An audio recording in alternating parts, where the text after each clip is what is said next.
Step-by-step tutorial for making and editing a pivot table in Excel. Highlight the cells you want to make into a pivot table. Go to the Insert tab and click Pivot Table. Select the location for your pivot table and click OK.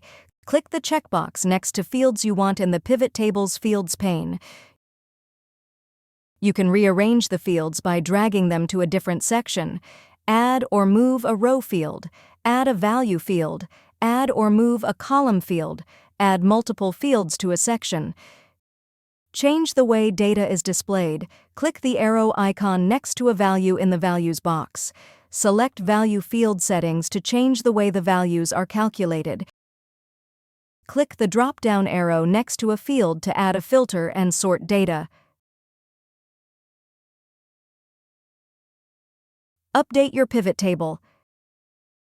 Change your pivot table around. Create a pivot chart. Click Pivot Chart in the Tools section of the Pivot Table Analyze tab to make a pivot chart.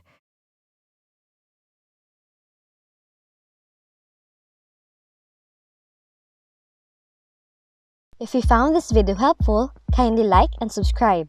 You may also click and turn on the notification bell so you can be notified from whenever we release new videos.